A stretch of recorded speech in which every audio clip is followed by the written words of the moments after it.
Hello, I'm Chad Naughton, Professional Relations Manager for U.S. 3M Oral Care. Welcome to today's broadcast from Dr. Daniel Poticny, titled A Clinician's Guide to Cementing and Bonding Contemporary Dental Materials. This is the second part of a two-part series titled Procedural Techniques. At the conclusion of the pre-recorded portion, we will have Dr. Dan Poticny to answer any questions you may have. Today's broadcast is brought to you by 3M Healthcare Academy, where you can find a wealth of educational materials in a variety of formats. Dr. Dan Poticny is a practicing dentist based in Grand Prairie, Texas. Over the course of his distinguished career, he has held positions as an adjunct faculty professor at the University of Michigan, and he has received numerous recognitions and awards based on his expertise in the CAD/CAM category. His practice philosophy can simply be summed up as the trained professional has merely earned the right to become a student for life. As a reminder, not all products are available in all countries. Product name and package may vary from country to country, and for more information, please contact your local 3M rep. This webinar presentation was prepared and authored by Dr. Dan Poticny. The opinions expressed in this webinar are the author's own and do not necessarily reflect the view of 3M Oral Care. And now, Dr. Dan Poticny. Well, thank you for that nice introduction. And in today's second part of this program, our objectives will focus on the techniques themselves, given the basis that we had in the earlier program, which gave us a little bit of the science and a little bit of the understanding about what goes behind the success of the techniques that we're going to describe. So we want to talk about how to choose an appropriate cement, because the choice of a cement is perhaps the most critical aspect that will define the success of our restorations. And I cannot emphasize that enough. Choosing the cement and using it correctly is critical to that end in terms of the overall success of our restorations. We're going to talk about how to lute silica glass ceramics, how to lute metals and metal oxide ceramics. And we're going to talk about the techniques themselves that are applied to the common dental procedures that we do every day in our particular dental offices. We're going to talk about endodontic post, Maryland bridges, and the types of things that most dentists will use a luting agent for. So, let's ask the question, which cement is recommended for most common crown and bridge materials?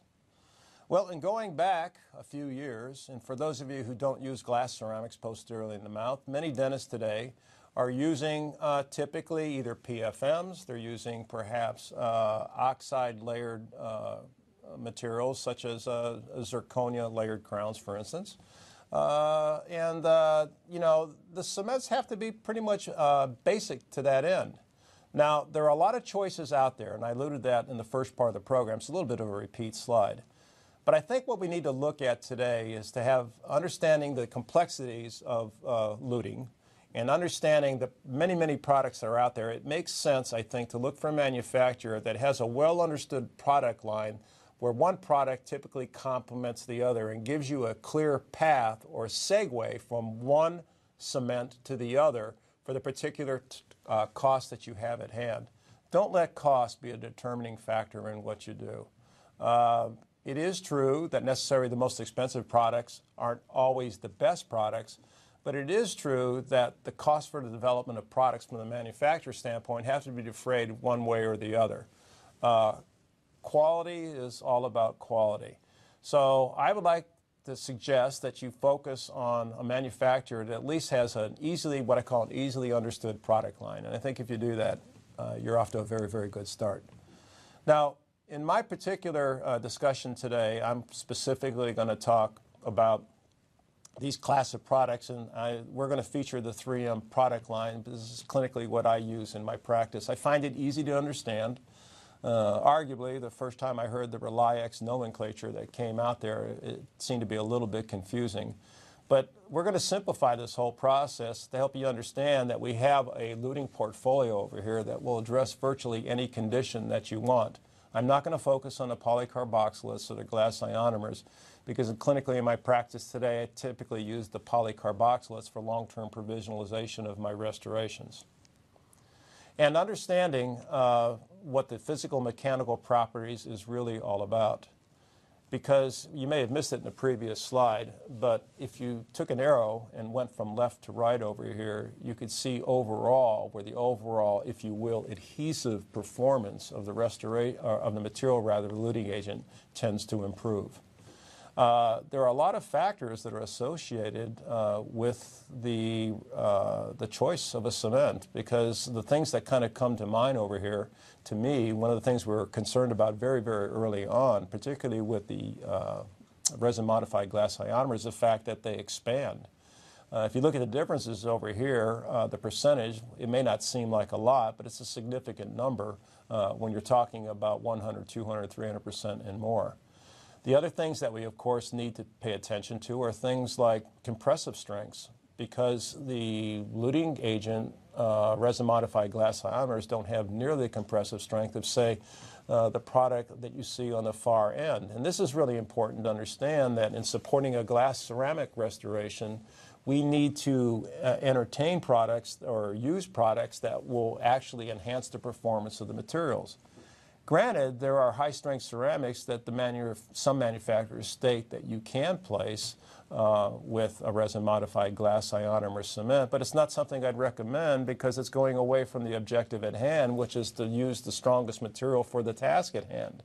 And if we don't support it properly and we reduce its overall performance by, say, 40%, then we're kind of missing out on something. So, film thickness, too. I think it's pretty clear here that these film thicknesses are within tolerable limits now for most of the restorative, not all of the restorative materials that we use, at least on an indirect basis. Solubility is a factor, though. And solubility is perhaps the Achilles heel, if you will, in certain environments, because the mouth is a hostile environment. And we absolutely don't want things that are soluble, even if it's a small number, given the particular indirect technique at hand. So let's move on with this a little bit and just talk about luting cements themselves using the resin-modified glass ionomers.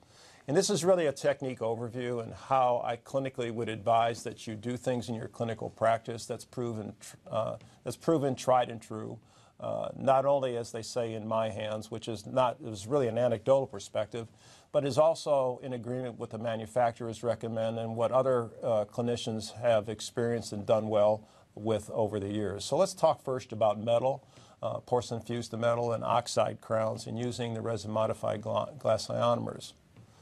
Well, why would you bond if you don't have to?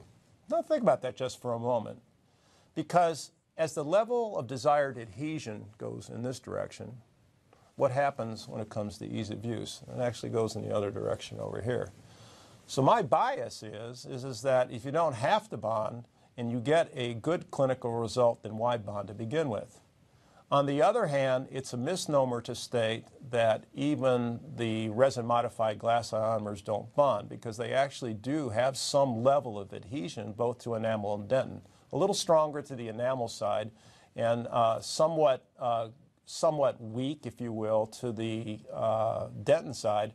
But on the other hand, many times it's sufficient, because it's a preparation-dependent component that determines whether or not we need, many times, adhesion in the first place. And these are the kinds of things that dentists would be well advised to pay attention to.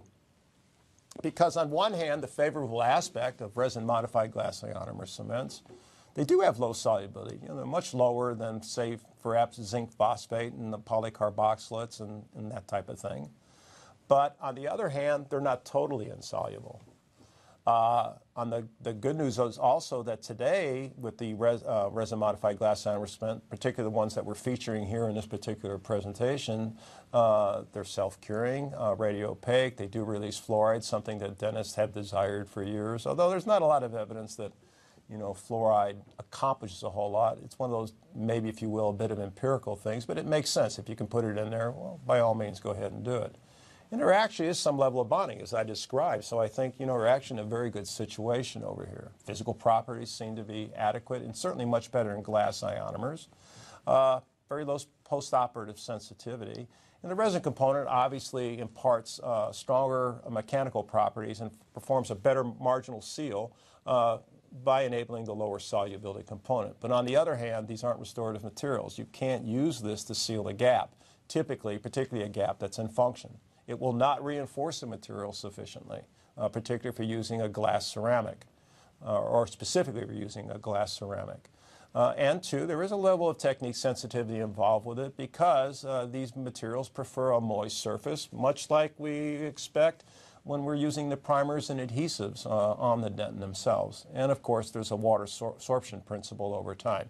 So it's a pro and con kind of thing, but these are certainly very, very good products to consider for routine daily use. My recommendation is that you use these products consistently for metal, porcelain fused to metal, and oxide ceramic crowns. I'm a little bit perplexed when doctors want to bond in oxide ceramic crowns. One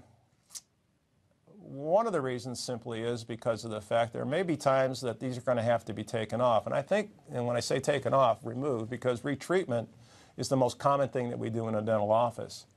And given the fact that these types of materials, oxide ceramic crowns, have been around for a relatively short period of time relative to the other metals that have been around for a long time, I think we've got to give a little bit of thought to the removal of these things and how difficult they can be to remove over time.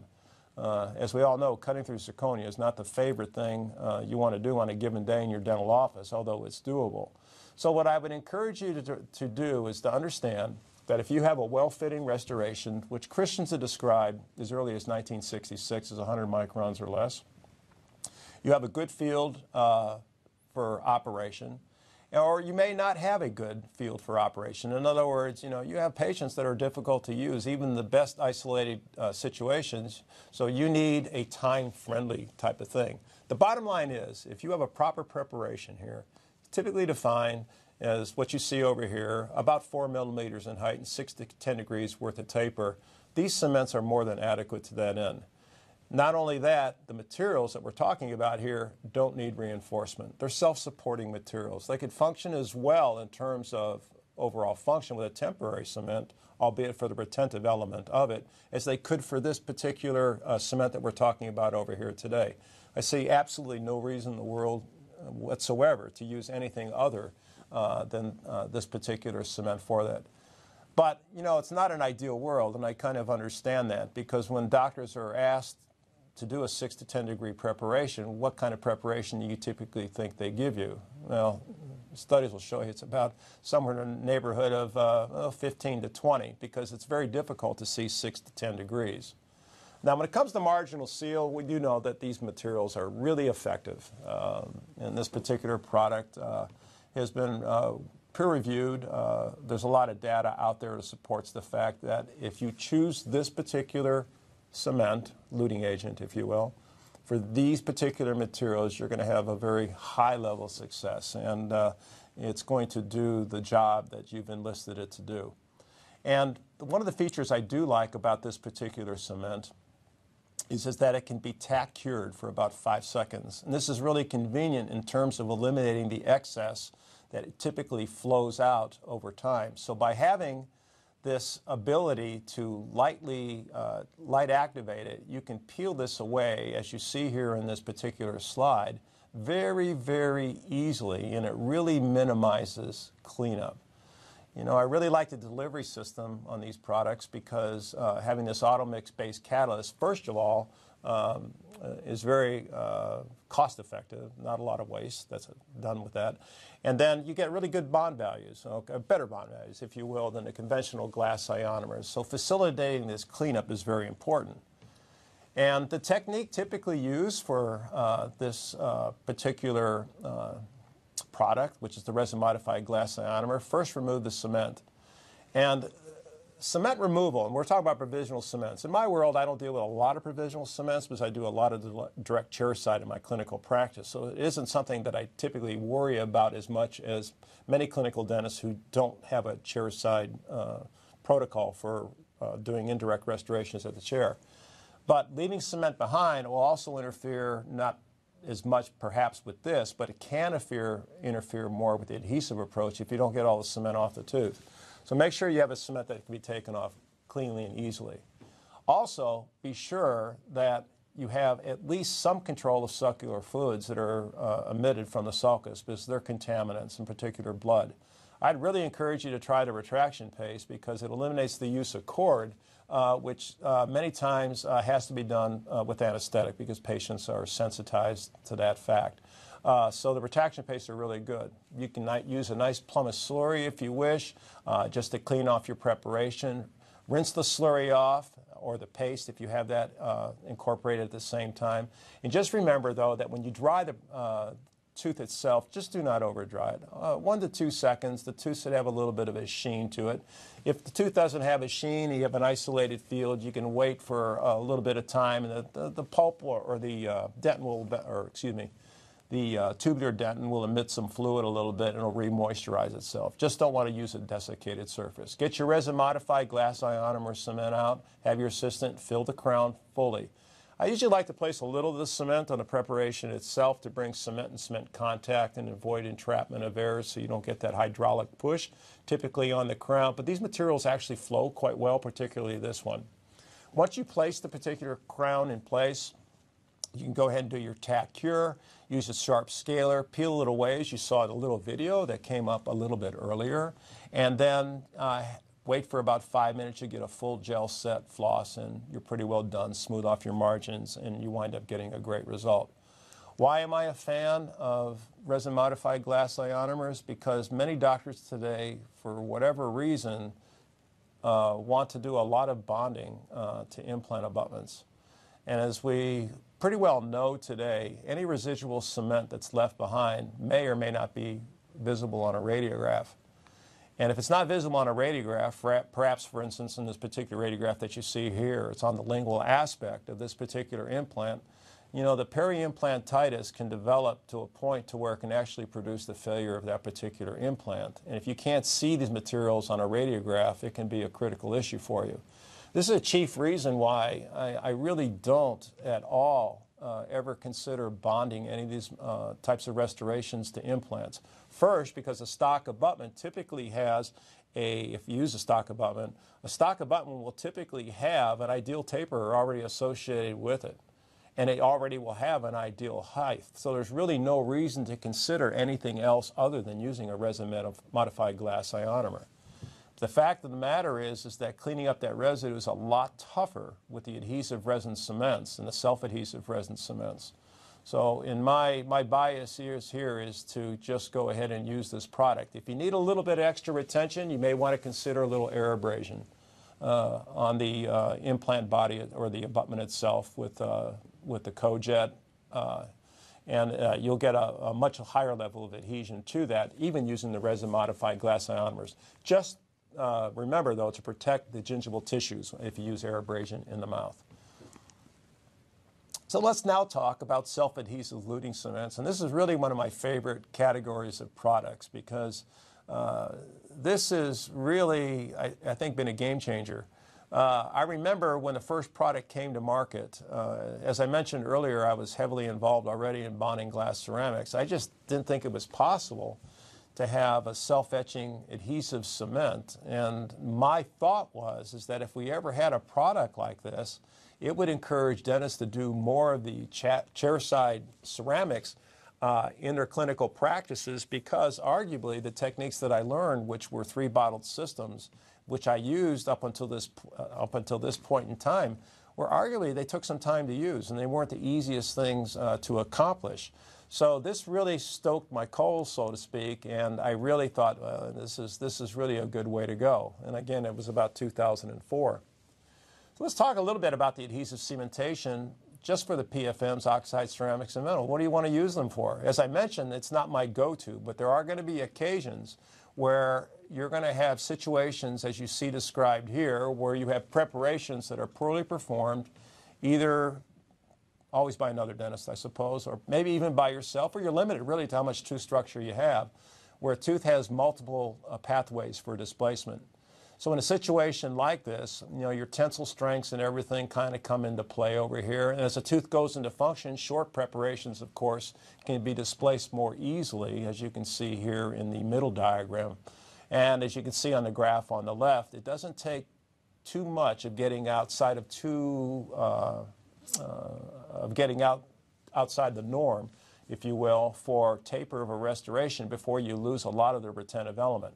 So this is one of the reasons why you would consider adhesive cementation. And my recommendation for this is your go-to absolutely has to be the self-adhesives, because they are really easiest to use, and there's a really high level of clinical performance that you can expect for them. So in making a choice between the resin-modified glass ionomer cements and the self-adhesive resin cements, I think you have to look at all the things that you see here. As I mentioned to you earlier, my intent is always to use a resin-modified glass ionomer, but when I don't, okay, I will generally move to the self-adhesive resin cement. In this case, it's Unisim 2. There's a much higher tolerance for saliva, although I don't even like to use the word tolerance for saliva, but it happens to all of us, and you want something that's a little bit more friendly should you get a little bit of contamination, because, you know, water is a component of saliva. Water is not a good friend to a self-adhesive resin cement, whether it's in saliva or not. If you need higher retention, obviously you're going to get that because there's much higher values associated with it. It's a very strong material, the self-adhesive resin cement. And it's actually more of a restorative material than it is a cement, if you will, because of the resin component. And you get a level of aesthetics that you will not get with the resin-modified glass ionomers. So for that particular reason, I think now we begin to understand what we're going to use, what, when, and where. And that's where the glass ceramics will typically come to end. But I will tell you that if you're going to do adhesive cementation for porcelain fused to metal, oxide ceramics, or metal itself, please remember that the requirements for adhesion don't change, all right?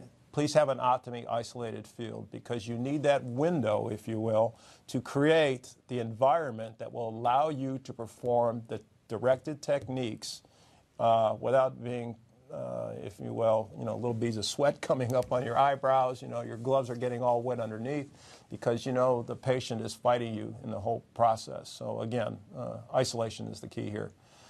Do not think, however, though, of these materials as being a substitute for poorly fitting restorations. Because even in these cases, and if you're particularly working in a field that's less than ideal, eventually you're going to see some loss of material in these areas. So don't think of them as margin fillers. Also think about the element of future removal and retreatment, okay, and where you're going to go, because, there are times when we have to take some of these things off. And there are times for all patients, for all practical purposes, that they're going to have to be replaced. So give the next clinician the benefit of the doubt. And then do remember that the materials themselves may require pre-treatment. So it adds complexity to the procedure. So that's my thought here about being cautious about how you should handle these particular situations.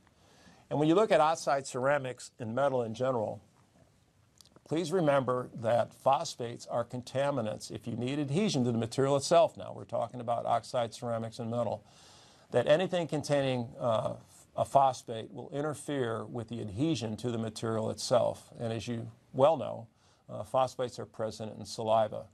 And when it comes to zirconia and metal surface pretreatment, there are various methods of clearing the intaglio of these materials from the phosphates themselves. Very simple way to do it is simply to just air abrade it with aluminum oxide, relatively low pressure, and that will generally clean the surface sufficiently. No, you will not damage the ceramic. Labs have been doing this for years. Just don't overdo it. Understand it needs to be low pressure and just to be a light application, and then clean with ethanol. Recently developed, at extra cost, of course, are cleaning agents. Cleaning agents are used, obviously, to neutralize and remove the phosphates themselves and provide a clean surface, and they, too, can be effective. Conversely, my favorite is, since you're going to air abrade, why not just use something like Cojet sand? So what did we mention in the earlier part of the program, or the first seminar, or first Part 1 series that I did? Is that by imparting a silicated surface to the zirconia, we now have what? We can use silane, all right? And this has been a tried and true technique for years. It's my preferred technique. I keep cojet sand around really for everything in my clinical practice. It's my preferred technique. The other thing is that if you're going to use a MDP primer, or which is necessary for these particular materials, be it metal or oxide ceramics, it makes perfect sense now to consider the use of what? A universal adhesive. We have MDP, we have silane. I don't have to make a choice. So the choice is easy for me. I use cojet sand. Aluminum oxide perhaps is the number 2 choice, followed by my universal adhesive. And my third choice, of course, would be a cleaning agent, as you see here. The technique, pretty well straightforward. It really doesn't differ a whole lot from the resin-modified glass ionomer technique. I think I've already stressed the fact that you want to use a good pump slurry. Please make sure, though, that the sulcus is obtunded or protected from the emission of sulcular fluids. Hopefully it's not blood, that type of thing. Generally, I like to pack cord, but I've really gone now to the cleaning, the retraction paste, because it's oftentimes I don't have to use anesthetic for the patient, and it produces beautiful results, and the sulcus stays generally dry and blood-free until I've completed the procedure. Just remember to go ahead and water rinse, dry to a moist state, because Unicem 2 likes a moist environment. It's a general protocol that I recommend for all the adhesive processes. Fill the crown with a little bit of your cement. The assistant will do that. Go ahead and seat the crown. If you like, place a little bit on the occlusal table or the pulpal floor, if you will, of the preparation itself. Go ahead and seat your restoration. What I like about this material is you have a little bit of leeway here. I prefer actually to light cure this material for a short span of time. It's just a couple of seconds. That's all it takes. By the time it takes you to hit the button and release the button, this material will get a really nice peel away from the tooth itself, where it comes away very, very cleanly. On the other hand, I could also make a case for letting the material simply sit there and gel set to its own state. And it will actually occur in, it'll occur in about 2-3 minutes. And you can peel this away quite conveniently. But then again, you have to have control of the field to be able to do this. Go ahead and floss through your contacts, cure the restoration, and finish the margins, and you're up and done. This is a great product. And if I could make a statement, if I had to have one universal product, which it really can't be, I'd make some discussion on this, because it's a product that if you absolutely have to bond something when it comes to metal or oxide ceramics, this is a great product to go to. I just did this little script over here. We did this case here the other day. Here you have a full contour zirconia crown. You can see the preparation. I've got good taper on it, but the crown preparation itself is only a couple millimeters tall, and I really couldn't get a whole lot of resistance form into the preparation itself. So what we do here is you can see the preparation, upper right-hand corner, lower left-hand corner. The assistant is air abrading with cojet, a couple bar pressure over there. And she's applying the Scotch-Bond Universal Primer. That's really what I have to call it now. It's a Universal Primer because it contains silane. And she dispenses the Reliax. After thinning this out and protecting it, she's simply applying the Unicem 2 now. So what we're doing is we're actually getting a nice bond. Now you can use this with or without the silanation effect. I just prefer to use a little bit of that Scotch-Bond Universal because there's my silane component in it, because I've taken advantage of the cojet. So she dispenses it into the crown. Here's my crown over here. You see the excess that comes out. You'll note that after a light tack cure, you can peel the material away and you can see the finished result. It's great to get a high-performance adhesive result in about 5 or 6 minutes. Just remember, just have control of your field. I'm actually using an ice light. Here in this particular example, you don't see it, but in this particular patient, it was like working underwater. There was so much saliva in this particular fellow's mouth. So again, if you're going to do adhesive placement, make sure you have control of the situation. All right, so let's get now into the self-adhesive and adhesive luting with the cements, specifically talking about glass ceramics, crowns, onlays, and inlays. By and large, they're all about the same, and it also applies to fixed prosthesis as well. What are the requirements, rather, for silica glass ceramics? Well, as I mentioned, inherently the materials are weak on their own. Yes, they have good compressive strength, but they're weak in the tensile factor. By and large, the preparations for glass ceramics are decidedly, or should be decidedly, different from the oxide ceramics and the metals. Because of the way the ceramics behave, in other words, they don't respond well to tensile forces, preparations have to be designed to diminish or reduce greatly the tensile load applied to these materials. And it's generally with preparation forms that are generally described as weakly to non-retentive as being the best, meaning that conventionally, or you can't rely on a material or a cement like a resin-modified glass ionomer to at least hold them in place. And then also given the fact that they're weaker compressively, they don't reinforce the materials. So the requirements for these materials are decidedly different. And this is where I pretty much cut my teeth, so to speak, starting using this back in 1993 when Empress came on the market. I started using these as inlays and onlays in my practice, and I have a pretty good understanding of how this worked. Additionally, when you're doing a lot of partial coverage here, the cement that you choose in these gaps that are going to be functional, they're going to be on occlusal tables, for instance, must have a high level of wear resistance.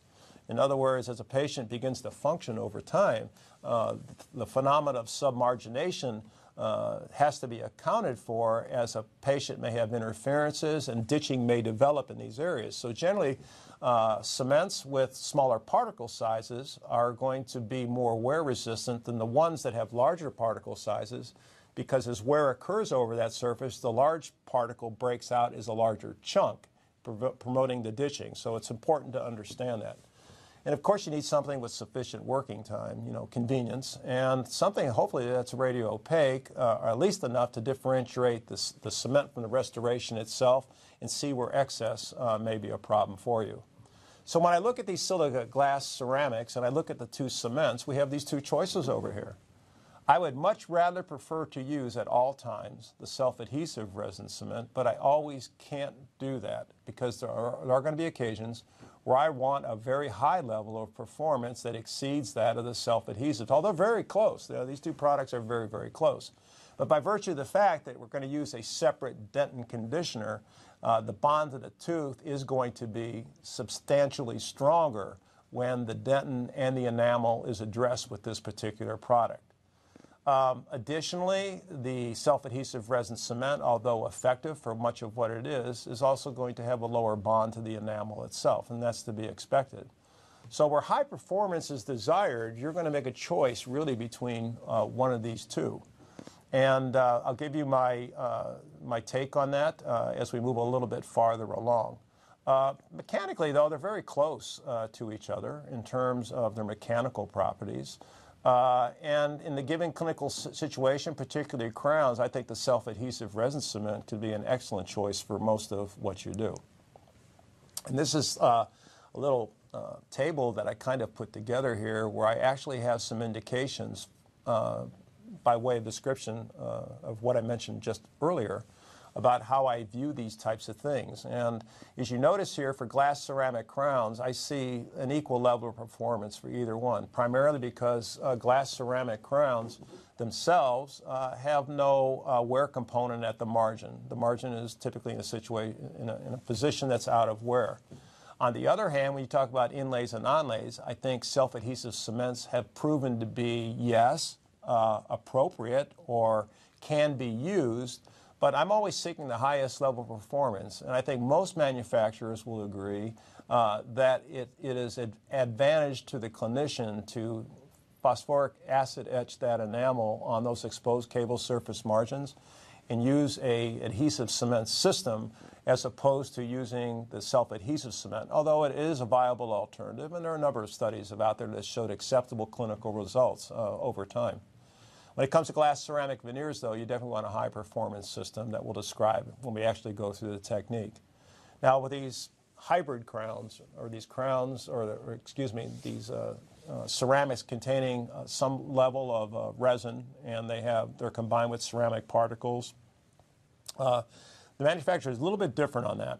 If you're doing crowns and you're using the polymer ceramic crowns, particularly, and I'm talking specifically about enamic, because I'm just trying to help differentiate between the two, the manufacturer does say that self-adhesive cements or adhesive cement system can produce equal results. So I'm always going to go with a self-adhesive cement over there. It's just more simplistic in terms of how well they can be used. On the other hand, you will specifically note that the manufacturer for the inlay-onlay does not recommend the use of a self-adhesive cement for that particular technique. It's always been my bias, too, over the years that wherever like I say, I have a cabo surface that's going to be involved in some level where I'm always going to go for the highest performant product possible. And when, of course, when it comes to the nanoceramics, we're only talking about an inlay-onlay for Lava Ultimate because that is its only indication.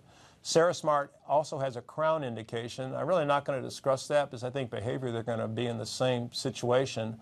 I would encourage, though, that if you're going to use either Lava Ultimate or the Cerasmart, you definitively want to use the adhesive cement system because I think you need to go for the highest level performance because of the behavior of the materials themselves.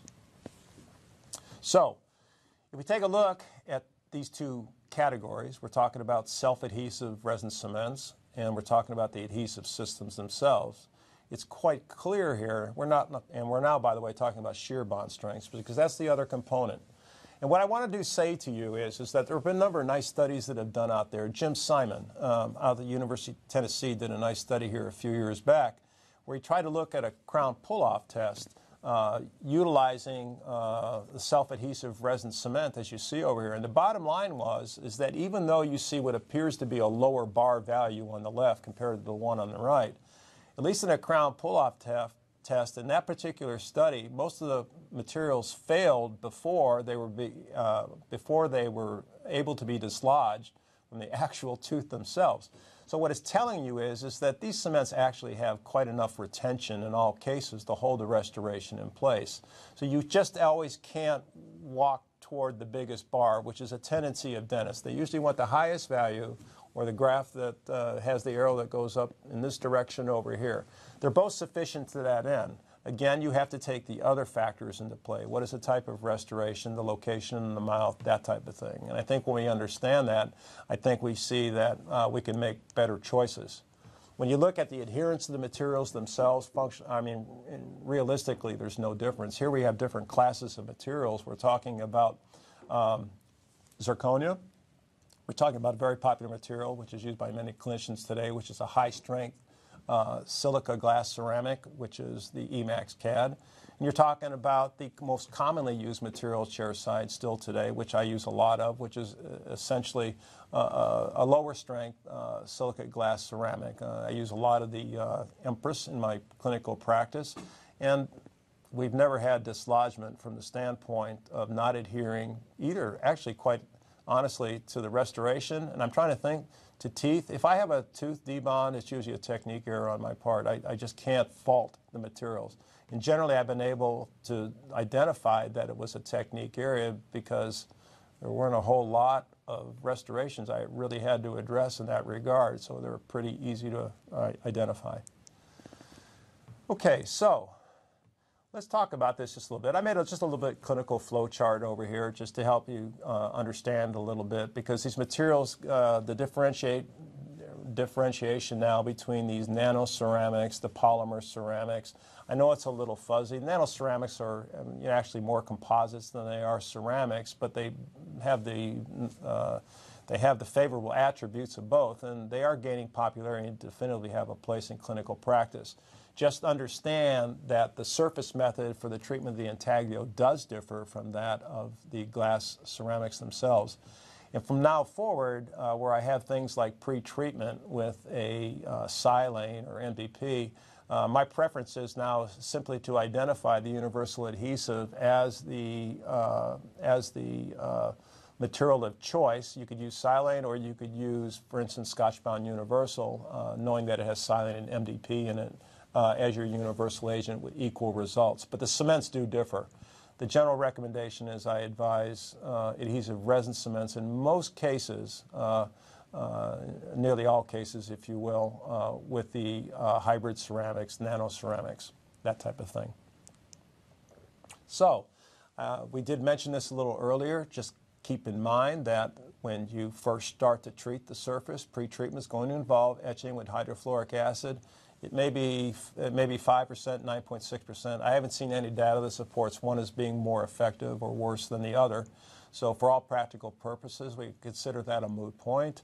The feldspathics themselves, 60 seconds. You see 60 seconds. And of note, I know some of you use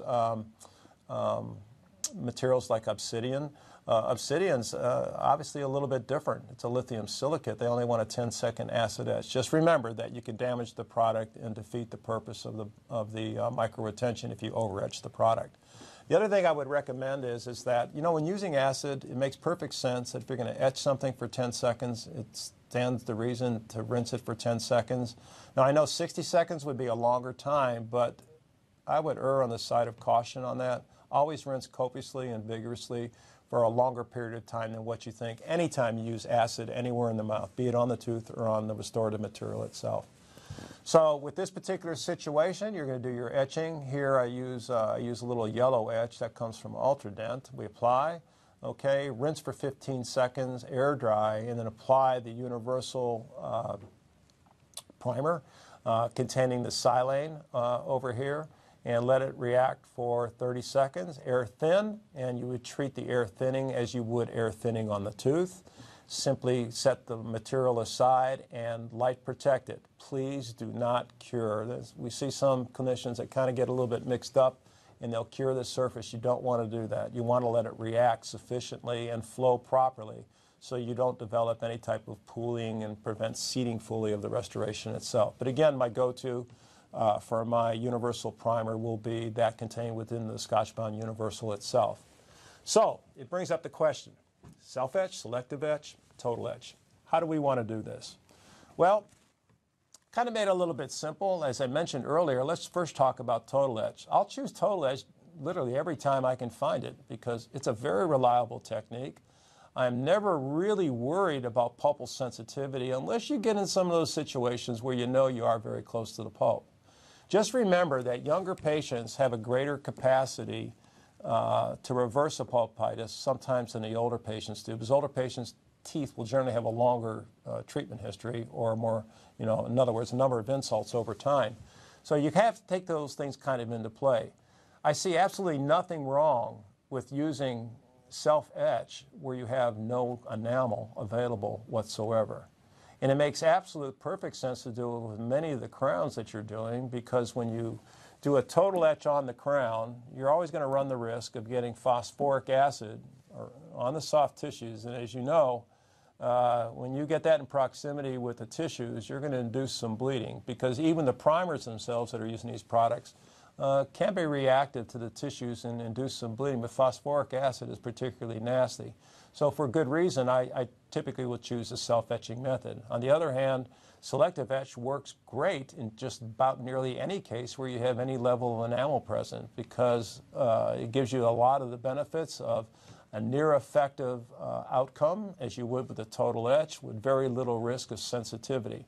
So I hope this is helpful in terms of understanding how all of these mentioned can benefit you. And if you need any further advice, maybe we could even get it. The manufacturer in particular of 3M has this available to you to help you have a better understanding of what to use when and where. Again, isolate your field. I'm a big fan of the retraction paste, so I like this a lot. And you ideally want to look at a bonding situation like you see in the frames in the lower part of your screen. This is what you're looking for, and actually this is how good this product is. I use it with cord many times. You can do a double O cord down in there, a triple O cord. That keeps the fluid from coming up out of the sulcus. You get the retraction paste in there. You got a great situation. But on one hand, I have a split rubber dam. On the other hand, I'm using an isolite. Please remember that the nanoceramics lack a glass matrix. And I'm talking specifically about Lava Ultimate and Cerasmart. Owing to the fact that there's no dissolvable glass, the etchant has absolutely no effect. As a matter of fact, if you look at the slides carefully, the surfaces actually get smoother when you use hydrofluoric acid on them, creating even a weaker bond to it. So for that particular reason, please remember, do not use any level of acid, be it phosphoric acid or be it hydrofluoric acid, on the intaglios of these materials. They must be air abraded carefully.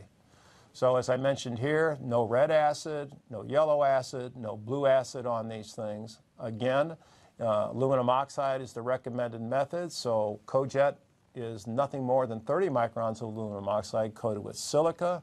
Enhance the bond.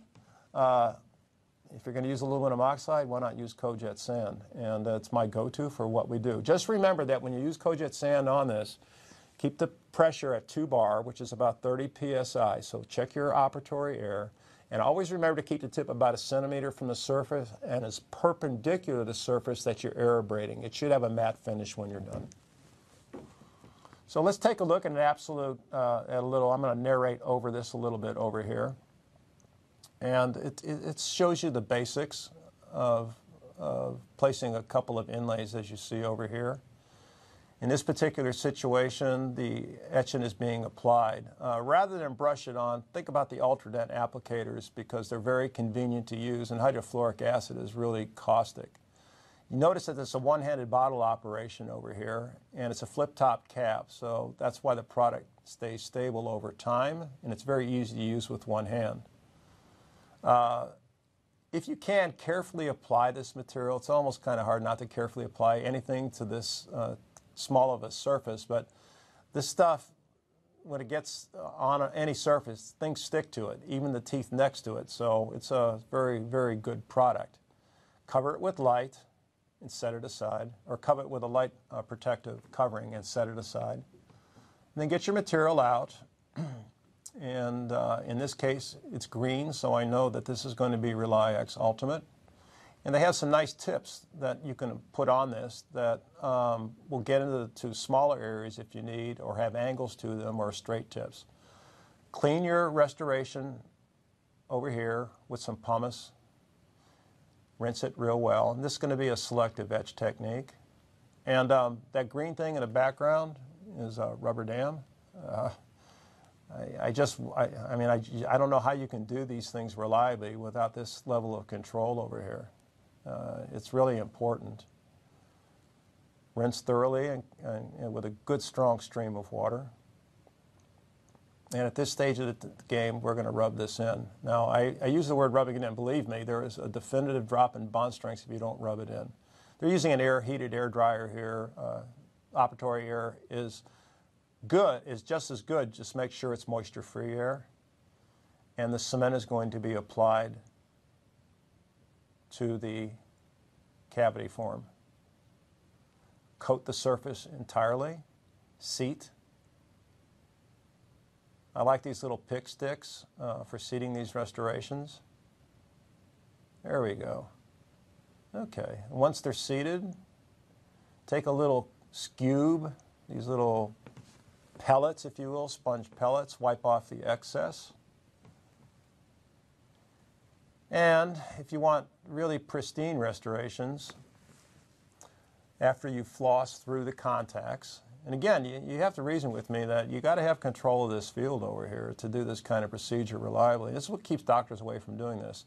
Apply glycerin, okay? So if you apply a little bit glycerin over here, that prevents the formation of your inhibition layer, which is, there you go. And you finish it off.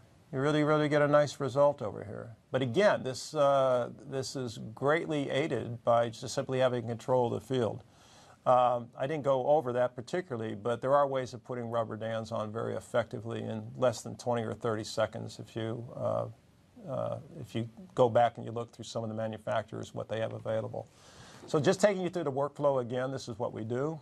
You start with your product, put it all out, selective etch, dispense, coat, set aside, rub it in thoroughly.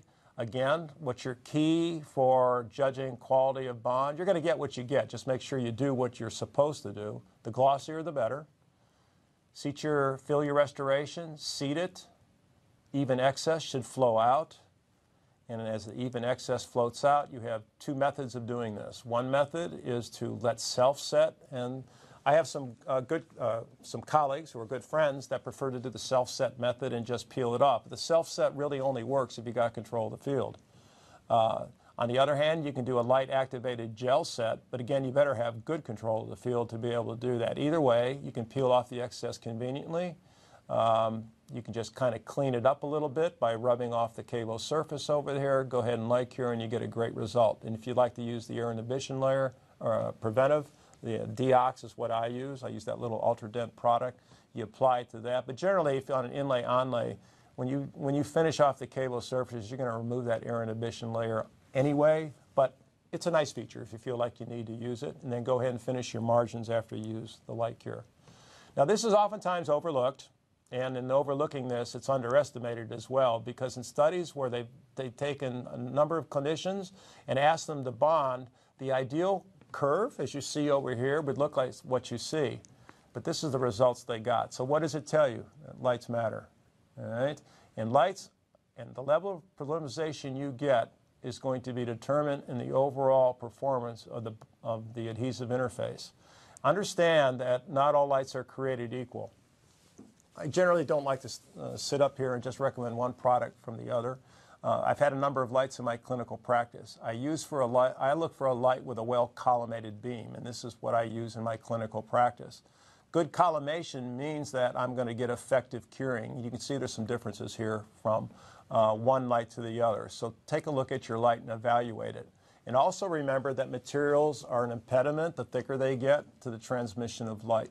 Your best cure that you're going to get is going to be light activated. I understand the features of dual cure products, which is what you want. And it's the reason why we choose the products that we do. But understand that the initial values start out relatively low and full values do not occur for at least 24 hours. And there's been some discussion over time that low bond strengths initially in the first 10-minute phase, there can be a problem, particularly as dentists do things like equilibrate restorations and the like. So again, go for the best light that you can possibly buy and make sure you evaluate them carefully.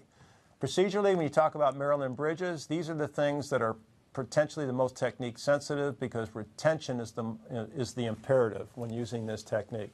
My preference is to silicate the surface using cojet sand of the zirconia itself. Labs can also do this for you, or they can actually fuse glass ceramic to the wings of your Maryland bridges, but you can do this simply at the chair. It's my choice. I would rather do this than strictly priming with MDP alone because we know the values are higher. And clinically, in my experience, another from an anecdotal perspective, I've had no dislodgements to date. Although I don't do a lot of these bridges, they work quite well when using cojet sand. The other thing is I like to use a high-performance adhesive system. Yes, it is true. You could use something like a self-adhesive, but I'm going to go for the gold, so to speak. I like to etch the enamel, and that's a contraindication when using the self-adhesive. So for that reason, I'll always choose a high-performance system. Endodontic fiber post. This is what I really love. I'm using currently a new post that's just come out. It's a 3D post, but this is a Rely X post over here. It's a resin fiber post. The beauty of this is, yes, you could use this with a high-performance adhesive system, but I see absolutely no reason to do that. Unisem 2 or the self-adhesive cement is a great product to use for this because of its simplicity. Simple fact of the matter is do not use an irrigant like sodium you can use sodium hypochlorite rather, but do not use peroxide, which is common, or EDTA, which is a chelator. Okay, so do not use any of these products. You can use sodium hypochlorite. Make sure, though, you follow up with a good water rinse and dry with a paper point. Then take simply the tip, which I really like. It's a really great feature. It has a very small tip, almost like a cannula, that you can insert literally about halfway down into the canal. Simply backfill, feeling the pressure of the material, pushing the syringe tip up out of the pulp.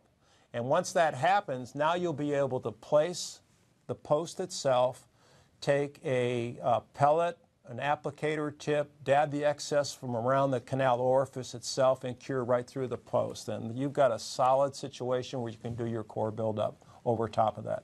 When it comes to your glass ceramic veneers, I prefer to use a solely light-activated product.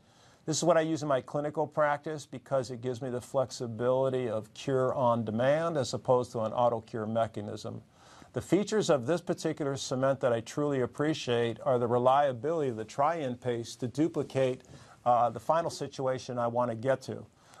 It's currently chroma-oriented from, as you can see, an A series to a WO, but I prefer to simply say it's really value-oriented, because the ones on the left are dark, the ones on the light are light.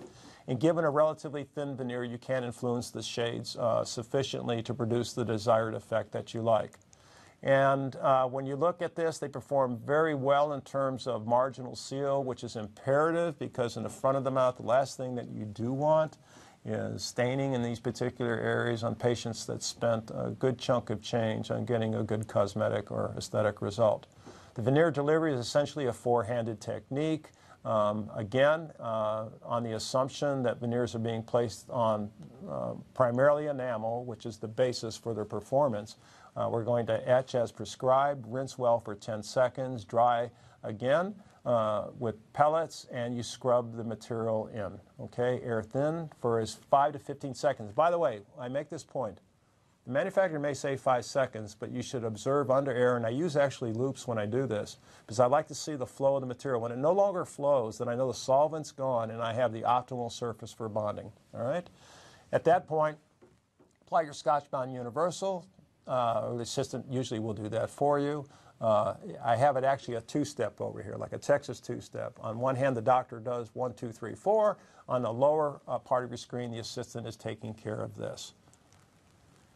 All right, so you go ahead and place, hold in place, go ahead, clean excess and apply your deox, and then go ahead and light cure and finish your restoration. Again, good margin excellence is going to be dependent, particularly in a veneer area, in the anterior place, to use an air inhibitor to prevent the formation of that air inhibition layer. And the other component is that remember that to wipe off the excess, because you don't want to break off large chunks. When you break off a large chunk, you're going to take a chunk literally out of the margin or the interface of the veneer to the tooth, and that's where stain can eventually work its way in. So those are the tips I have for veneers. So in summary, all right, so what do we have now? These are my recommendations, and I think they well agree with the manufacturers about how you can use these particular cement categories to your advantage. Notice the way I've separated this out. I talk first about the silicates, I talk about the nanoceramics, and I also talk about the resin composites also in the bottom part of your screen, because they're still in use today. Notice, though, that where the applications tend to be the broadest.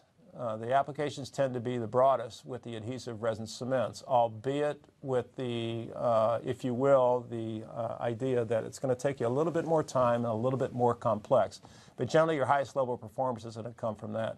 Self-adhesive resin cements absolutely make sense, and I think dentists should give more consideration to their use, particularly in the posterior regions in the mouth.